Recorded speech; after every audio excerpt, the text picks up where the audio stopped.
Vamos embora lá para a Rádio Nacional do Rio de Janeiro, que há tempos não passava por aqui. Prazer em receber você hoje aqui, Cristiane Ribeiro. Bom dia. Bom dia, ministro, bom dia, Karine, bom dia também aos nossos ouvintes. Ministro, ainda sobre a Aliança Global contra a Fome e a Pobreza, eu queria que o senhor falasse sobre os desafios que o Brasil ainda tem que enfrentar para conseguir combater para erradicar a fome e a pobreza aqui no país. Pois isso, veja que quando a gente diz o Brasil saiu do mapa da fome, é porque nós alcançamos vamos dizer assim, um patamar de redução no padrão da FAO, da ONU, bastante baixo. Chega abaixo de 2,5% da população na situação de insegurança alimentar. Tem uma diferença, é preciso esclarecer, a escala global ela é um pouquinho mais baixa do que a escala EBIA, que é a do IBGE. Do IBGE, ela considera um patamar mais elevado, mais exigente, vamos dizer assim. De qualquer modo, as duas revelam que o Brasil saiu do mapa da fome porque alcançou um patamar que a gente ali passa a ter uma complexidade.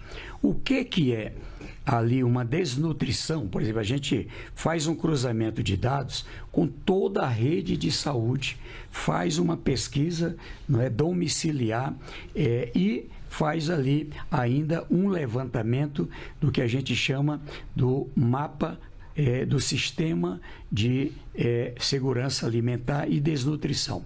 Com isso, por exemplo, dispara ali uma diligência para uma família que apareceu alguém com desnutrição.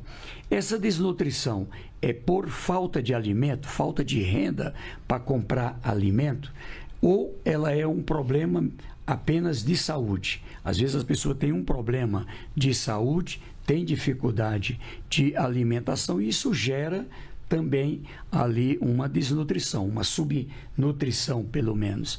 E com isso, onde é falta de alimento, de renda, coloca no cadastro e passa ali a contemplar com o Bolsa Família ou o BPC, enfim, um programa para ter solução permanente. O Brasil avançou agora com o novo Bolsa Família, nesse terceiro mandato do presidente Lula, com um modelo em que entrou uma vez, nunca mais volta à fome. Veja que coisa fantástica.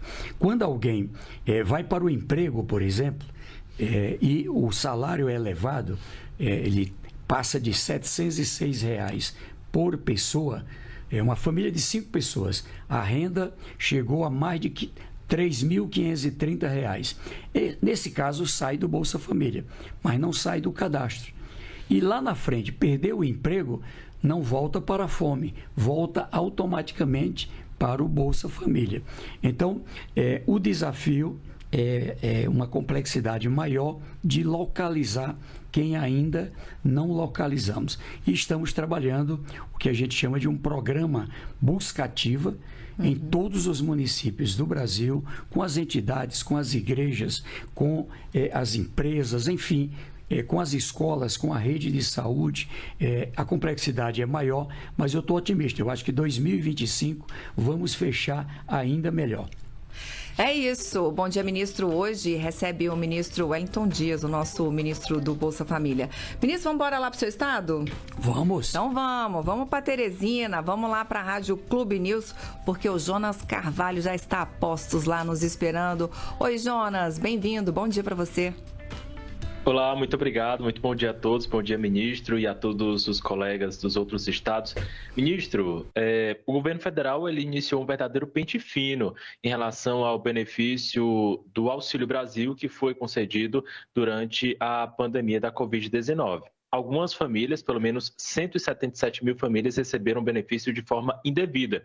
E agora o governo federal notificou essas pessoas para que elas devolvam esses valores aos cofres públicos. Gostaria de saber como é que o governo federal chegou a essas pessoas que receberam de forma indevida esses valores e o que é que será feito com os recursos arrecadados dessa devolução. Olha, eu quero saudar aqui o Jonas Carvalho e todo o time aí da a Rádio Clube News, a TV Clube também. Olha, Jonas, nós tínhamos um sistema que tinha grande eficiência. Ali, após o impeachment que fizeram lá, né, que eu chamo de golpe, na verdade, contra a presidenta Dilma, nós tivemos um desmantelamento do sistema. Trocaram o cadastro único por um aplicativo, né? E isso resultou em muitas fraudes. Hoje, comprovadamente, muitas delas como fraude eleitoral, a troca do auxílio emergencial por voto. E, lamentavelmente, tivemos isso. E benefícios a pessoas que não tinham direito. Gente que ganha R$10.000 por mês recebendo Auxílio Brasil. Enquanto outras pessoas que estavam ali já no cadastro preenchiam o requisito e não conseguia acessar ao auxílio emergencial. Então fizemos um investimento muito forte.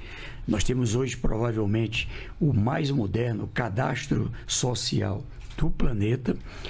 A DataPrev, juntamente com a CEPO, cruzam uma base de dados que chega a 1,7 petabyte de informações, e com base nisso a gente alcançou fraudes e irregularidades. Então, pessoas que eram servidores públicos, quando a gente cruzava ali com o CNIS, o cadastro do emprego, ali encontrava um assalariado, alguns ganhando 120 mil por ano e recebendo este auxílio, que é para quem ganha R$218 por mês, até no máximo R$706 por mês. Então, com base nisso, nós encontramos 4.300.000 benefícios que estavam com fraudes ou irregularidade. Ali com acompanhamento do Ministério Público, com acompanhamento da Defensoria, veja que a gente quase não teve recursos. Muitos, inclusive, quando a gente trabalhou, pediram o desligamento e, veja, a partir desse trabalho, o Brasil economizou cerca de 36 bilhões de reais. Do outro lado, também fomos atrás de gente que estava de fora. Tinha 6 milhões. Por isso a fome no Brasil. 6 milhões de famílias, aí são famílias, estou falando de cerca de 20 milhões de pessoas passando fome e não acessava. Na hora que tem essa eficiência, alcança essas pessoas e saem da fome, porque passa a ter renda para comprar. Então, a eficiência, ela é realmente a garantidora de chegar verdadeiramente a quem tem o direito, mas sempre tendo bastante cuidado. Quando a gente tira do benefício, é porque tem muita prova, não é, para garantir essa decisão. Ministro, vamos explicar então como é que vai ser essa devolução? Quantas pessoas tem aí então agora para... O senhor chegou a falar já em 4 milhões de pessoas.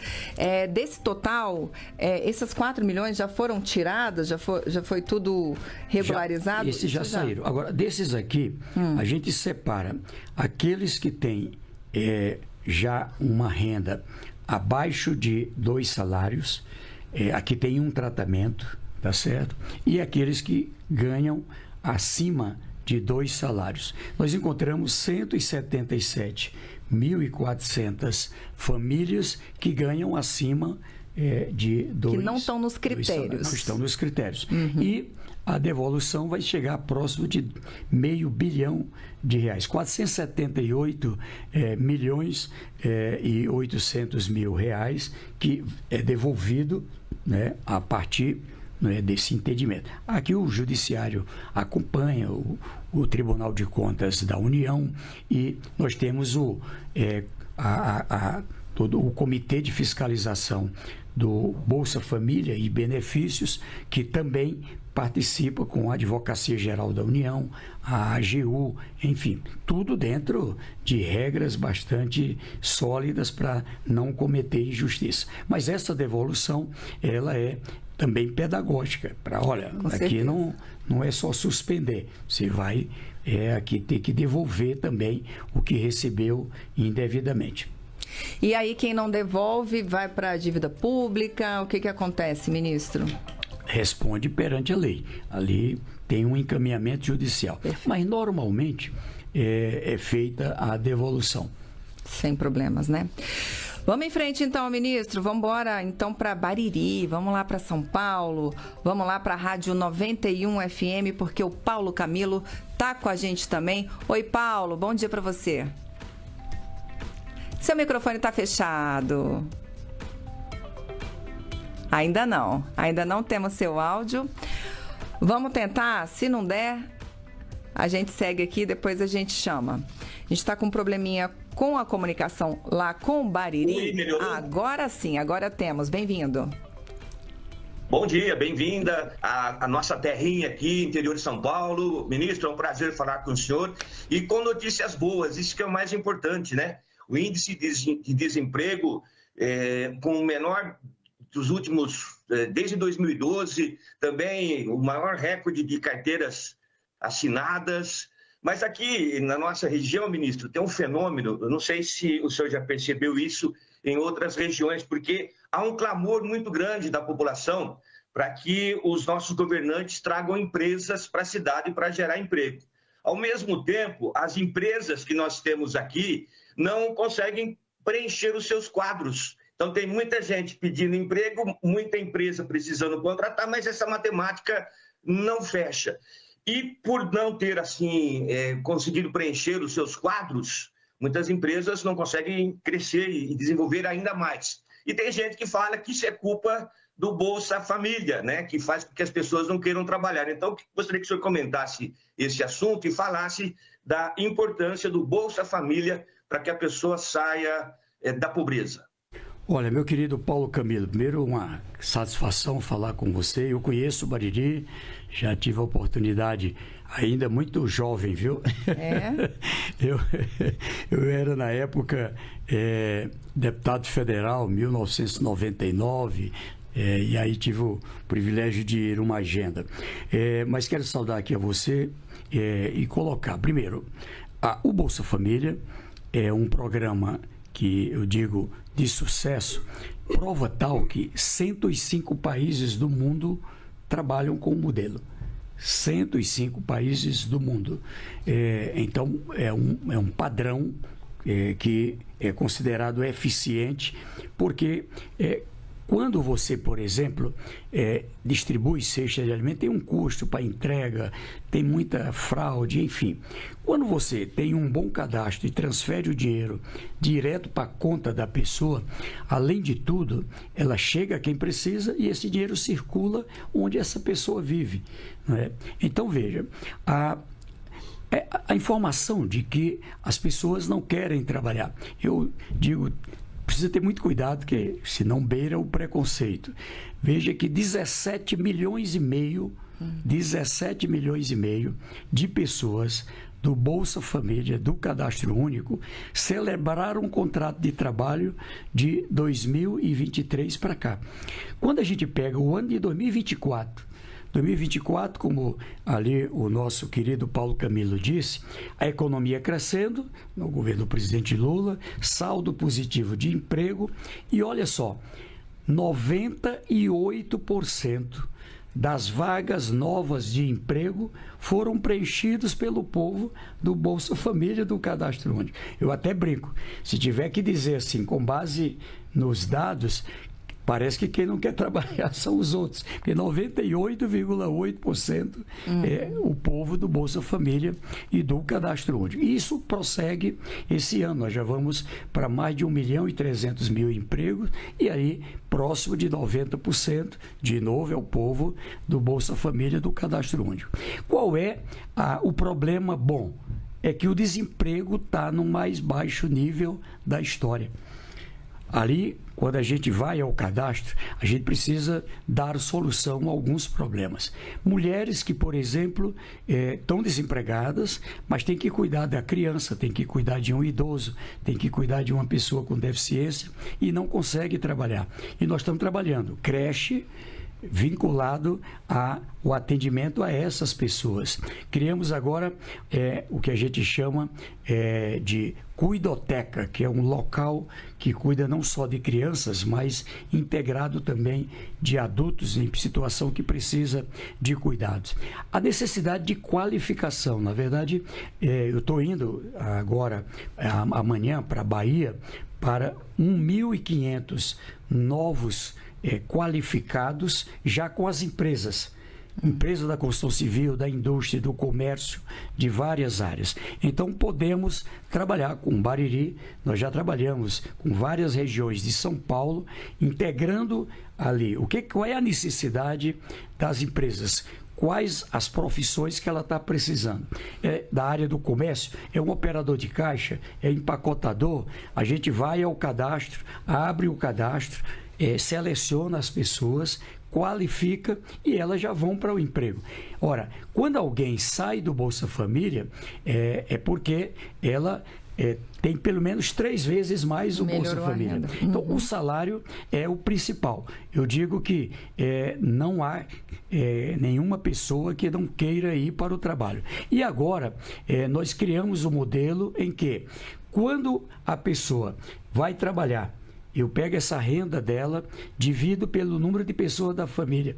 E quando ela fica abaixo de 218 per capita, ela recebe 100% do Bolsa Família e mais o salário. Quando a renda se eleva e chega a R$ 706 por pessoa da família, eu citei o exemplo, alguém que tem 5 pessoas na família e a renda é 2 salários, não é? Ou seja, R$3.000, ela recebe metade do Bolsa Família e mais o do salário. Estamos com quase 3 milhões de pessoas nessa situação. E quando vai para um salário mais elevado e sai do Bolsa Família, como eu disse, não sai do cadastro. Perdeu o emprego, volta automaticamente para o Bolsa Família. De primeiro ficar numa fila do tamanho do mundo. Então, eu digo aqui ao Paulo, pronto aqui com as autoridades de Bariri para a gente trabalhar juntos. Ministro, nesse caso, o senhor disse que vai estar amanhã na Bahia e que inclusive vai fazer isso, esse cruzamento aí de quem quer trabalhar com as vagas que tem no Estado. A Prefeitura, o Governo do Estado tem que procurar o Ministério, é isso? Exatamente. Na verdade, ele já tem até autonomia para trabalhar lá com as empresas. Mas o Ministério estimula e a gente vai, inclusive a gente entra na cota do financiamento para a qualificação, né? E junto com o MEC, outras vezes sozinho, outras vezes com o Ministério do Trabalho, nós vamos buscar uma alternativa de acordo com a realidade de cada região. Maravilha. Ministro, vamos agora então para Salvador, vamos lá para o portal Mundo Bahia, que participa pela primeira vez aqui com a gente. Alexandre Santos, bem-vindo, um ótimo dia para você.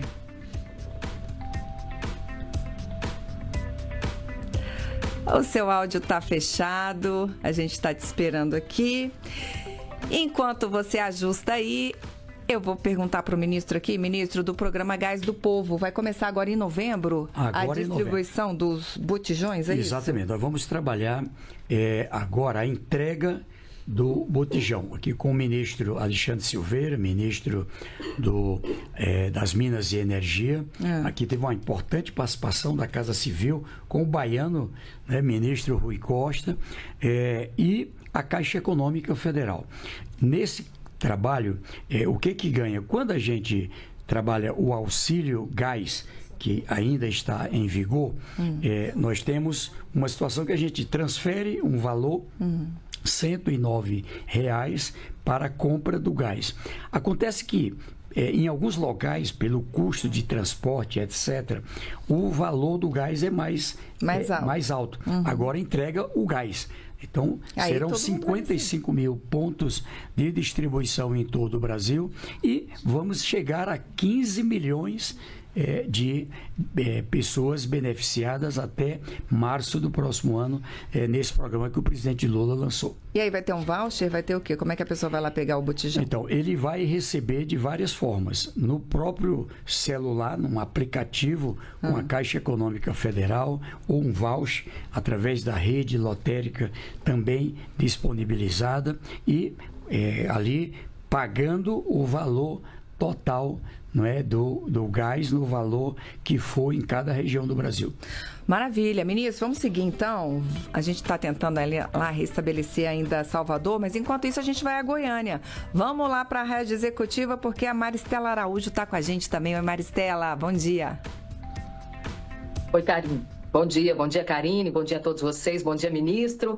Vocês estavam falando aí, acabando de falar do gás do povo, né, essa mudança que teve aí do auxílio. Ministro, eu queria saber o seguinte: Brasil, um país gigante, com localidades que, inclusive, não tem ainda pontos credenciados para essa entrega do gás do povo. Como é que vai acontecer isso? Como é que vai ser feita essa entrega para localidades onde não existe a possibilidade da entrega? Como é que a pessoa vai ter acesso a esse botijão de gás em locais em que não existe aí a rede credenciada? Como é que vai ser a logística dessa entrega do gás para essa pessoa que mora em uma localidade que não tem esse benefício da entrega do botijão de gás? Querida Maristela Araújo, meu abraço a você e todos aí que fazem a Rádio Executiva em Goiânia. Meu abraço aí ao povo do Goiás. Ora, você tem razão, realmente não é uma logística qualquer. Veja que eu falei, são 5.700 municípios, nós vamos ter 55 mil pontos credenciados na largada, tá certo? Hoje como é que funciona? Alguém quer comprar gás, ele vai em um ponto para o recebimento. Normalmente no bairro, às vezes em uma outra cidade. O que estamos trabalhando agora, ela vai contribuir para o conjunto da população, até porque vai chegar ponto de distribuição a todas as cidades. E teremos ali a condição de oferecer uma capacidade de entrega a lugares mais distantes. O ministro Alexandre Silveira, com a Caixa Econômica Federal, que tem essa responsabilidade da logística, ali fizemos acordo com toda a rede de comércio, de distribuidores, enfim, ampliando para garantir as condições desse atendimento. E, é claro, algum problema que surgir, nós vamos encontrar a solução. O objetivo, como quer o presidente Lula, é que as pessoas, de um lado, a gente deixa de ter queima de madeira, queima de lenha, alguns que usavam álcool, enfim, que tinha maior risco, e garantir, é claro, muita gente, você passa o dinheiro para comprar alimento, mas tem que ter ali o gás de cozinha para poder fazer o alimento. E o Brasil tem hoje uma capacidade também de produção de gás extraordinária. Isso garante um efeito, inclusive na redução do preço do gás para o conjunto dos brasileiros. Então, eu digo que é um programa que tem um efeito direto para cerca de 15 milhões de famílias, nós estamos falando aí de quase 50 milhões de pessoas, e do outro lado, recebendo o valor equivalente ao preço em que ele compra lá na ponta. E a logística pode confiar, ela vai funcionar. Opa! E aí eu quero até aproveitar então para convidar aí os nossos ouvintes e telespectadores para visitar lá o nosso canal no YouTube, o @canalgov. Ontem o ministro Alexandre Silveira estava aqui, ministro Wellington, então falamos também do gás do povo. Então, se você perdeu essa entrevista ou perdeu a de hoje, o comecinho, né, ministro? Vai lá no nosso canal no YouTube, @canalgov, e você consegue recuperar todo o nosso conteúdo aqui do Bom Dia, Ministro, rever todas as nossas entrevistas. Ministro, vamos embora, vamos seguir lá vamos para Porto Velho, vamos lá para Rondônia, vamos lá para o portal News Rondônia. Oi, Fabiano Coutinho. Bom dia, Karine, bom dia, ministro. Ainda falando sobre o programa Gás do Povo, eu queria saber qual é o impacto desse programa no orçamento das famílias e como garantir que realmente o programa chegue a quem realmente precisa. Olha, Fabiano, saudando aí você e também todo o time aí do Portal News Rondônia, todo o nosso querido povo de Porto Velho. Estive aí também há 2 meses atrás com o presidente Lula, com vários ministros da equipe, tratando sobre a área da educação. Aí havia um desejo aí da implantação também da ampliação de ensino técnico, ensino superior, hospital universitário. Então, eu quero dizer que tudo isso contribui para o social. Olha, quando a gente trabalha tirar o Brasil do mapa da fome e superar a pobreza, tem um objetivo outro que é mais dignidade. Muitas vezes a gente transfere a renda, mas aquela renda ela é impactada por outras despesas. Vou citar aqui 4 delas. O gás é uma delas. Ele tem o alimento, mas precisa cozinhar o alimento. E ali o gás, quando você recebe até 3 botijão, você vai tendo a condição de ter ali uma redução na sua despesa.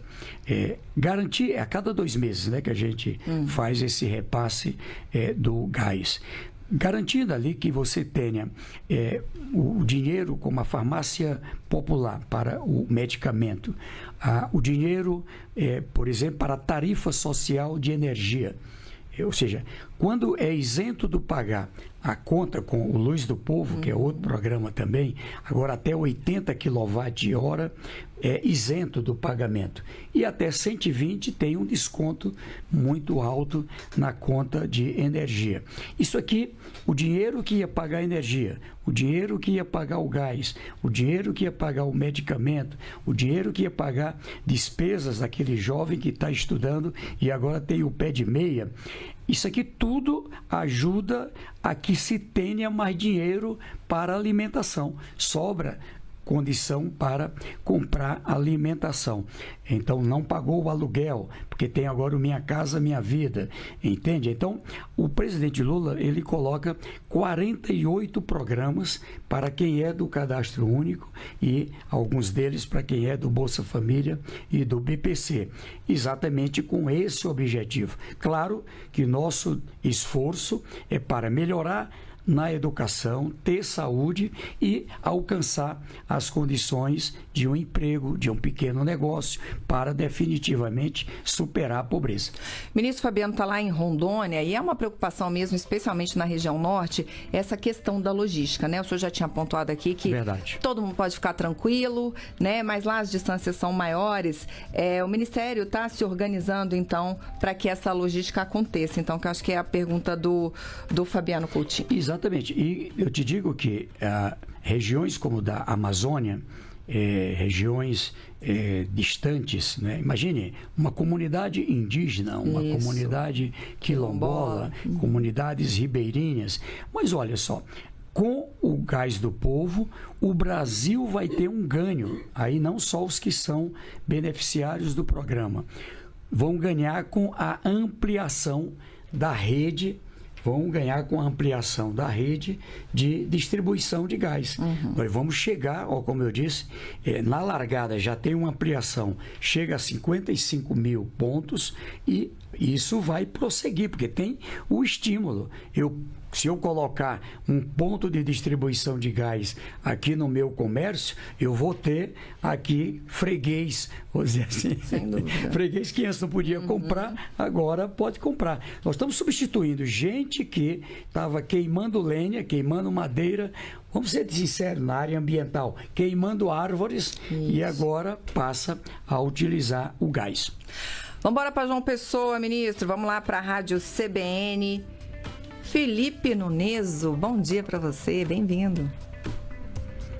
Felipe Nunes aqui, bom dia, Karine, bom dia, ministro, bom dia a todos, obrigado pela atenção. Ministro, eu queria voltar a um assunto que já tratamos aqui, que o senhor já mencionou, mas eu gostaria de obter números. O senhor esteve aqui na Paraíba em junho de 2023 e destacou a meta de qualificar beneficiários do Bolsa Família para que, abre aspas, trocassem o cartão do programa pela carteira de trabalho, garantindo a permanência no programa por um período após a conquista do emprego. Então, mais de 2 anos depois dessa sua declaração aqui na Paraíba, qual o balanço dessa política? É possível estimar quantos brasileiros e quantos paraibanos deixaram o programa após esse período da regra de proteção que o senhor mencionou naquele início de governo, né? Eu queria saber também se há um balanço de quantos saíram do programa por algum tipo de recebimento indevido também. Obrigado. Ok, meu querido Felipe Nunes, ali da Rádio CBN de João Pessoa. Lembro-me aí da gente ter dado aí uma entrevista aí com você, e meu agradecimento. Tivemos aí visitando a empresa AIC, me lembro, e o Varejão do Preço, vê como a memória é boa, tratando ali de uma condição. E olha só o resultado. Desde 2023, aí o lado bom também, a economia cresce, o Brasil cresce, saldo positivo de emprego, mais empreendedores. E olha só o balanço. Nós já alcançamos 4 milhões e meio de empregos a mais do que 2022. É o mais baixo em nível de desemprego por isso, né? Porque tem mais gente trabalhando do que tinha até 2022. E olha esse outro dado. 9 milhões de pequenos negócios. 9 milhões de pequenos negócios.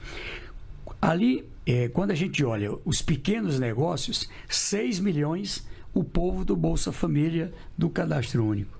Há pessoas que a gente apoiou, por exemplo, na Paraíba, aí integrado com o governador João Azevedo, com os prefeitos, com os empresários, o Sistema S, as universidades, institutos federais. Aqui a nossa querida Lígia Feliciano trabalha comigo, ela acompanha isso com muito carinho. Olha o resultado. Nós passamos a ter aí pessoas montando um salão de beleza, um pequeno comércio, e outras no emprego. Só essa empresa AIC já são 17 mil novos contratados no Brasil. Só uma empresa. Nós estamos falando aqui de milhares de empresas no Brasil inteiro. Então, o saldo disso aqui é 14 milhões de pessoas que saíram da pobreza. 14 milhões de pessoas que saíram da pobreza. Uma parte foi para a classe média, porque a base de um lado, você dá uma ajuda, que é o Bolsa Família, mas também qualifica para o emprego, para o pequeno negócio e estimula a educação. E principalmente pela educação, pelo emprego, pelo pequeno negócio, uma parte está chegando à classe média, Karine. Chegando à classe média, sai do Bolsa Família e vai para a classe média. Em João Pessoa, por exemplo, a gente tem uma coisa fantástica, que é qualificação aí com a prefeitura, o prefeito Cícero Lucena, em que a gente trabalha a qualificação de população de rua. Ou seja, que é algo bem complexo, tá certo? E alguns deles chegaram a fazer enfermagem e outras profissões. Então, o resultado é que o Brasil saiu do mapa da fome, o Brasil reduziu a extrema pobreza de 9 pontos percentuais para 4%. É o mais baixo de toda a história do Brasil, a miséria, né? E a pobreza é o mais baixo de toda a história. Ela caiu de 37% para 20,9%, um dos mais baixos. O Brasil está na média mundial, estava em 37%, a média mundial está aqui em 20%. E olha só, o mais baixo nível de desigualdade, medido pelo índice Gini. Quando mais perto de 1, mais desigual é o país. Quanto mais perto de 0, mais igual.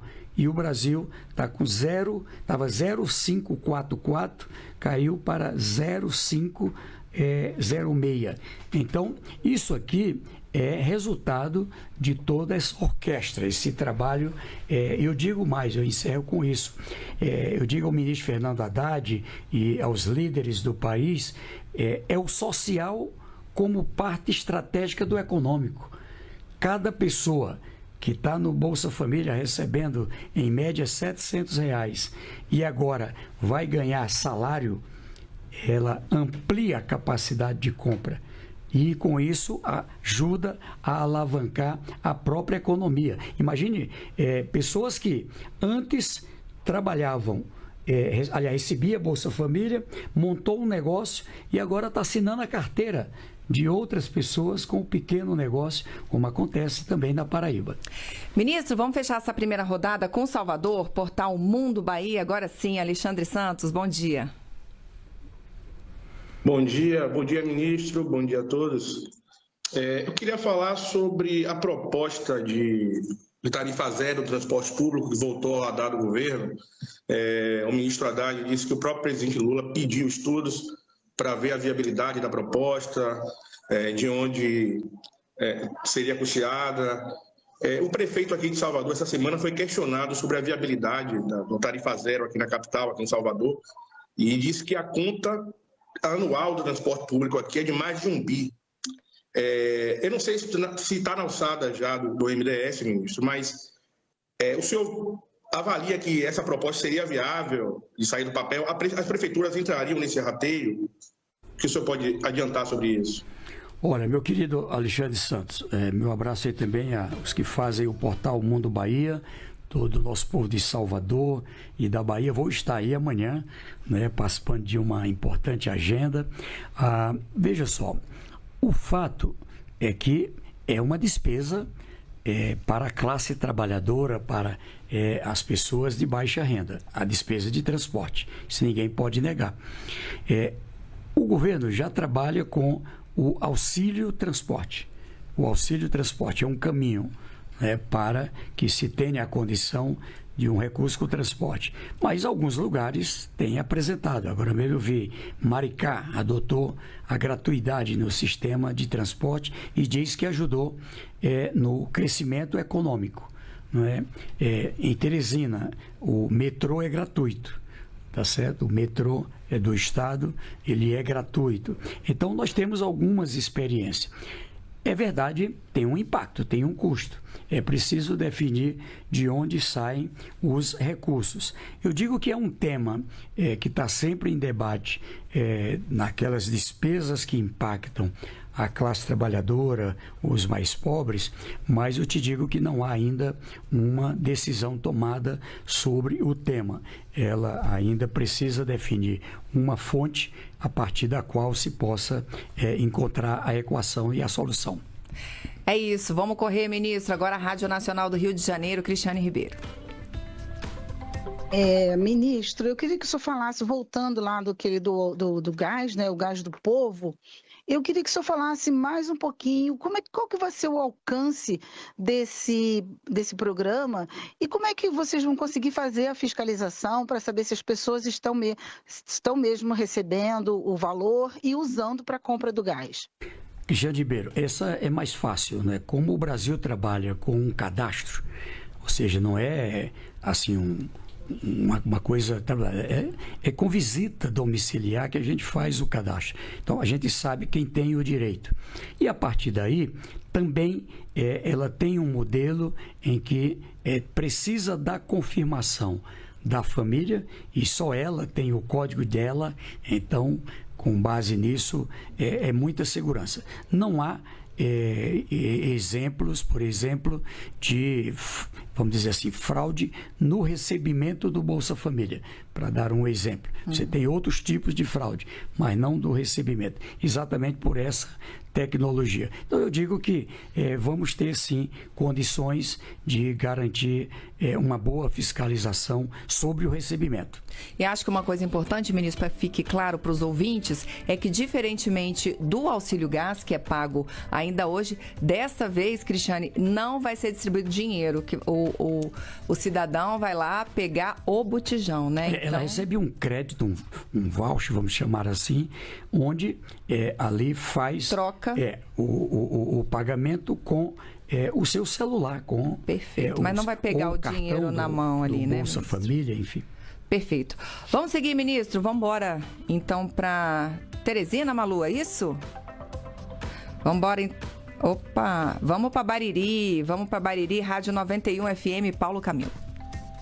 Não, na verdade, eu não vou nem fazer uma pergunta, eu quero apenas fazer aqui uma colocação. Chegou para mim esses números aqui, que através das rádios 91 FM, Cultura FM e também da página Arealva Informações, tem 500 mil de pessoas nesse momento recebendo a nossa mensagem. Quero agradecer a oportunidade, ministro, de conversar com o senhor e trazer esses números fantásticos que nos alegram. E obrigado a toda a equipe da IBC também por lembrar da gente aqui no interior. Isso é muito importante para a gente. Muito obrigado mesmo. Parabéns, Paulo. É isso, estão sempre bem-vindos aqui, viu, Paulo? Vai ser uma honra ter vocês aqui com a gente, todos os seus ouvintes. Vamos seguir então, vamos embora para Goiânia, vamos lá para a Rádio Executiva, Maristela Araújo. Vamos ver se ela já está. Estamos indo. Oi, Karine, tô aqui. Agora sim, pronto, já viajamos para Goiânia. Vamos lá, Maristela.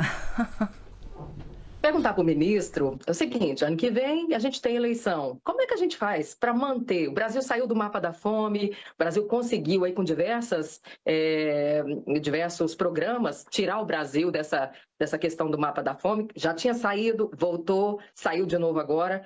Como fazer para manter esses programas?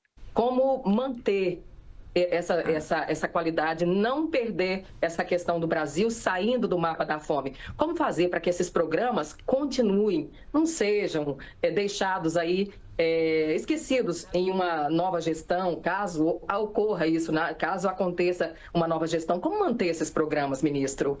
Ô Maristela, primeiro, muito boa sua pergunta. Aliás, foi um dos temas agora no Conselho da Aliança Global contra a Fome e a Pobreza, para você ver como é o interesse do mundo de como encontrar algo consistente. A proposta é ter uma renda básica, uma renda mínima. No caso, o mundo trabalha $40 per capita e para sair da pobreza $120, e com isso a gente garantir que se tenha uma condição do mundo inteiro implantar esse modelo. O modelo brasileiro, ele é também referência para o mundo, conforme eu expliquei aqui, ou seja, entrou uma vez no Bolsa Família, só sai para cima, sai para o emprego, sai para o pequeno negócio, sai para uma renda de trabalho. E quando ele perde essa renda, ele volta não mais para a fome, volta para o benefício. Então, todo mês a gente faz a folha.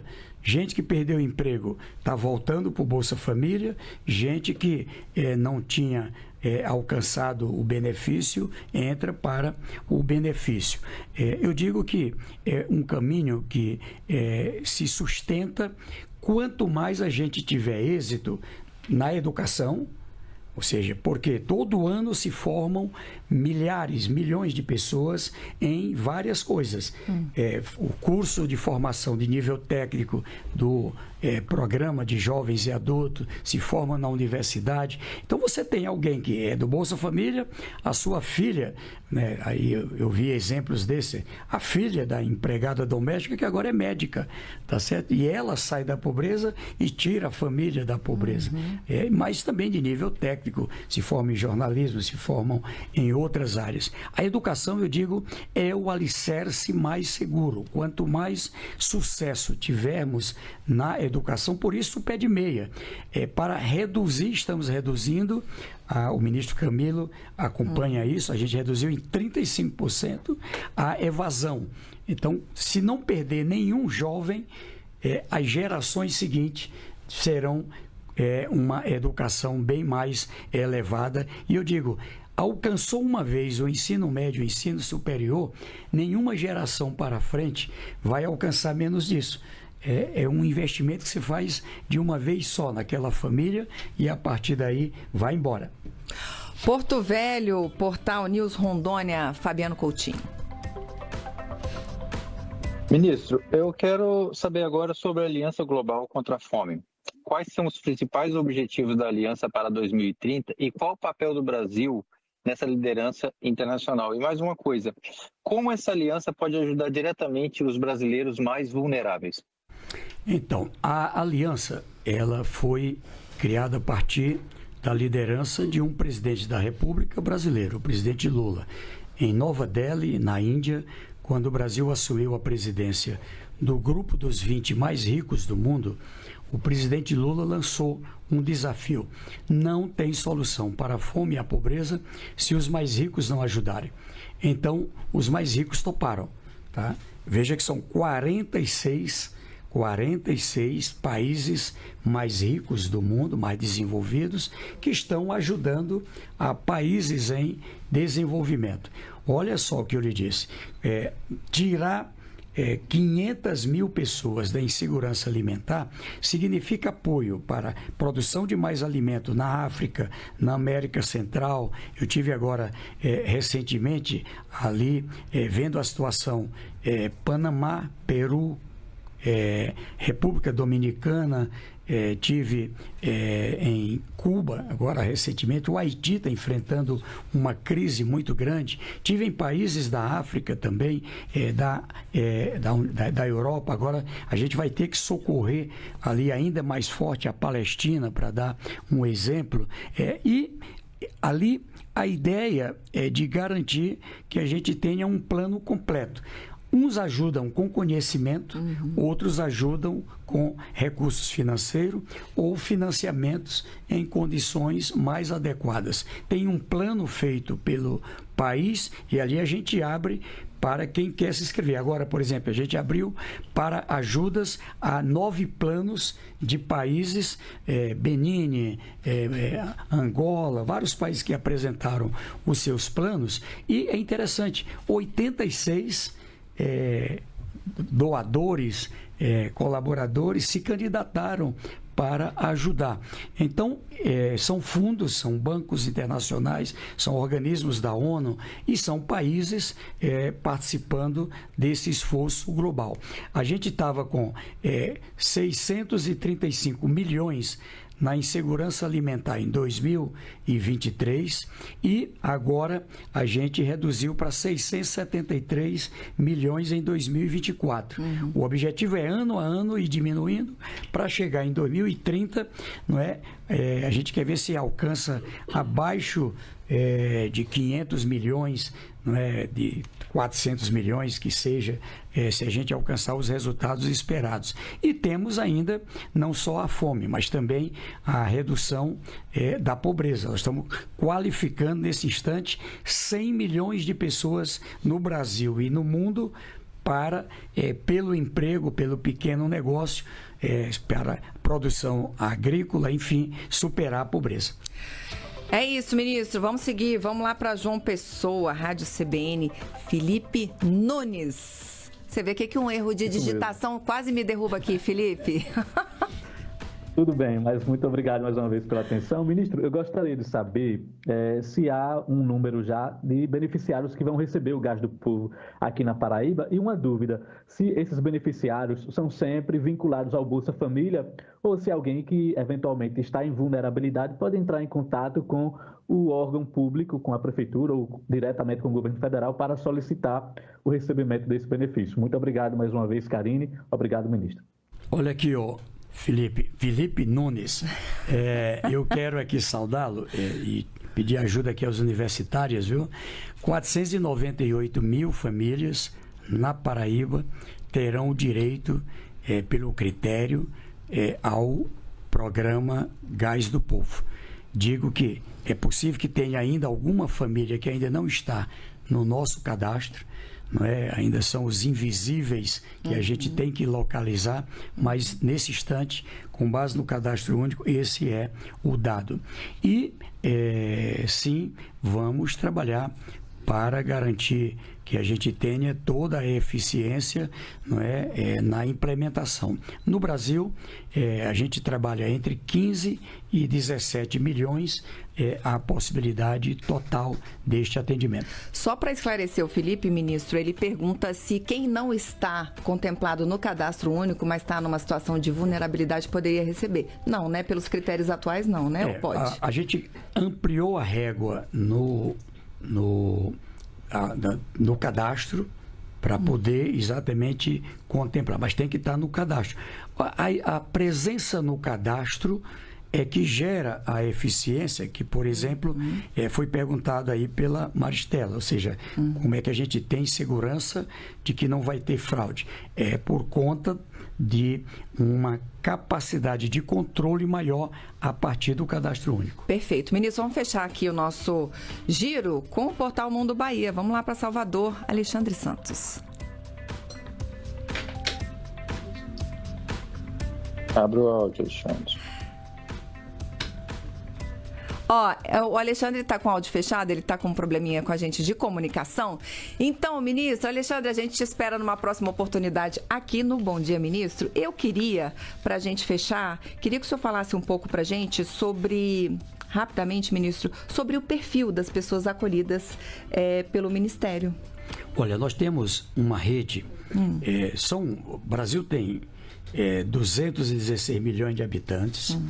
Destes, e aí não estranhe esse número, veja que no caso do auxílio gás, a gente aumentou a régua, né? Ela vai aqui até meio salário mínimo per capita, que está no cadastro, até que a gente pega pessoas que estão na miséria, que estão na pobreza e que estão na baixa renda.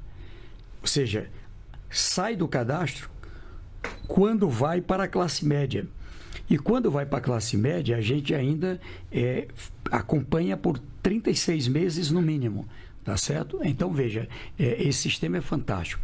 E eu lhe digo assim, nós temos uma condição de garantir que essa eficiência, ela permite assim, um resultado com aquilo que a gente quer de objetivo em cada programa. Tá certo? Então, eu estou assim, bastante animado.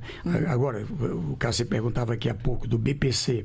A gente está trabalhando o estímulo ao emprego das pessoas do BPC para garantir essa condição, não é, de, inclusive, evitar depressão. Porque agora o BPC tem uma nova regra também, de proteção, né? Regra. Antes, quem estava no BPC e arrumava um emprego, perdia o BPC. E agora? E quando perdia o emprego, voltava para uma fila de perícia. Agora não. Ela está no BPC, conseguiu um emprego, ela ganha até 2 salários, ela recebe o BPC e metade do BPC mais o salário. Quando perde o emprego, automaticamente volta para o BPC. Deu baixa na carteira, a perícia volta para o BPC. É um problema nosso. A gente cruza, inclusive, os dados dela com o CNIS. Então, isso eu acho que dá um resultado excelente. Com certeza. Ô, ministro, o Paulo Camilo, lá de Bariri, tá me lembrando aqui que hoje é dia 15 de outubro, é dia do professor. Então, vamos mandar um abraço para todos os professores, o pessoal lá de São Paulo que está com a gente hoje, acompanhando aqui o Bom Dia, Ministro, pessoal de Bariri e região e também a todos os professores do Brasil, né, ministro? Olha, professores e professoras, aqui o meu abraço da Karine, tenho certeza também um abraço do presidente Lula. Sabemos a importância do trabalho que fazem em cada escola do Brasil, setor público, setor privado. O trabalho que vocês fazem mudou minha vida, mudou a vida dela, muda a vida de muitas pessoas todo dia e, com certeza, parabéns pelo dia do professor e da professora. É isso, ministro. Mais um, hein? Ministro é o nosso sócio número 1 aqui do Bom Dia, Ministro. Eu brinco com ele, né? Que não tem como ele não estar aqui com a gente o tempo inteiro, né? Trazendo todas as novidades aí do desenvolvimento social, combate à fome. E aí, ministro, quero deixá-la à vontade para se despedir da gente aí. Olha, nós temos 4 grandes objetivos no Ministério do Desenvolvimento Social. O primeiro, tirar o Brasil do mapa da fome. Tiramos, graças a Deus, tanto pelo critério da FAO como do EBIA pelo IBGE. Agora, como foi dito aqui, como nunca mais a fome voltar ao mapa do Brasil. Como garantir que isso seja sólido e permanente. O outro e é esse o caminho, superar a miséria, e a gente está no mais baixo nível da nossa história, o mais baixo que o Brasil tinha alcançado, em 2013, era 5,2% da população na miséria. A gente agora caiu para 4%, e é um patamar realmente que já se coloca num patamar próximo do padrão de países desenvolvidos. A pobreza também reduziu, ela estava em 37%, chegando na casa de 20%, que já é também próxima dos países em desenvolvimento. E, é claro, com menos desigualdade. E o outro é esse, com mais dignidade. mais dignidade. Habitação para quem não tem habitação, energia para quem não tem, comunicação, ter ali o gás, ter ali o pé de meia, poder contar com a tarifa social de energia, garantir, enfim, a condição do ser humano ser olhado na proteção social básica, na proteção específica. Comemoramos agora os 20 anos do SUAS, os 20 anos do Sistema Único da Assistência Social. E eu quero parabenizar a esse time da melhor qualidade. O time do SUAS em todo o Brasil. São 12 mil equipes, 12 mil unidades, na verdade, CRAS, CREAS, que dão um duro danado para o social melhorar no Brasil. Então, meu abraço aqui, meus parabéns. E, mais uma vez, eu aqui me sinto muito honrado em participar aqui do Bom Dia Ministro, com essa equipe muito competente, com todo o time que participou de vários cantos do Brasil. Obrigado.